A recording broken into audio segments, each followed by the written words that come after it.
Hello guys and good morning and नमस्ते सबैजनालाई। प्रायः जस्तो म गाडी बाइकमै यात्रा गर्दै म काउन्टरसम्म जान्थेँ होइन। तर आज चाहिँ हिँडेर यात्रा गर्दैछु।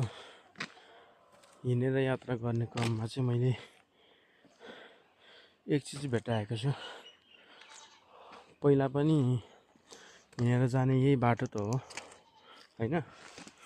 अहिले पनि यही बाटो हिँडेर जाँदैछु। पहिला अब हिँडेर जाँदाखेरि बाटोमा कसैको पैसा भेटिन्थ्यो, अनि कसैको पर्स कसैको भेटिन्थ्यो, नभए यस्तो राम्रो राम्रो फुलहरू भेटाइन्थ्यो होइन। तर अहिले चाहिँ सोच्नै नसकेको चिजहरू भेटाइँदो रहेछ होइन।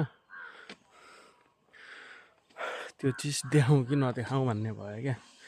अनि त्यसैले समय कहाँदेखि कहाँसम्म परिवर्तन भएछ होइन। र ठिक छ, अहिले त यस्तो फुलहरू त घर घरमा मात्रै भेटाइन्छ, बाटोमा भेटाइँदैन, मूल बाटोमा।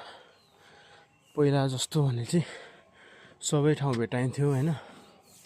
तर आज चाहिँ मैले यस्तो चिज भेटाएको छु। ल हेर्नु, यो चिज के होला।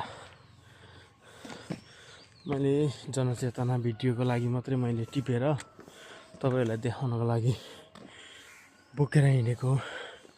अब अहिले त यो बाटोहरू पनि पुरै पिच भइसकेको छ, यता नि ढलान भइसकेको छ होइन। तर यो चाहिँ एकदम फटाकेटाहरूको काम हो होइन, फटाकेटाहरूको। त्यही भएर त्यस्तो नगरिदिनु होला है। अब यो बाटोहरू भनेको सबै है कच्ची बाटो थियो, हामी हिँडेर जाने। अहिले पुरै पिच भइसकेको छ हेर्नु। अब म बस पार्क आइपुगेँ। यो चाहिँ खाँदबारीको बस पार्क है। अब यो बाटोमा दानाहरू भेटाइन्थ्यो, फुलहरू यसरी बाटोमा भेटाइन्थ्यो। तर अहिले चाहिँ खै के चिज भेटाएको, यस्तो चिजहरू भेटाइरहेछ। अनि यो घिनलाग्ने कुराहरू होइन।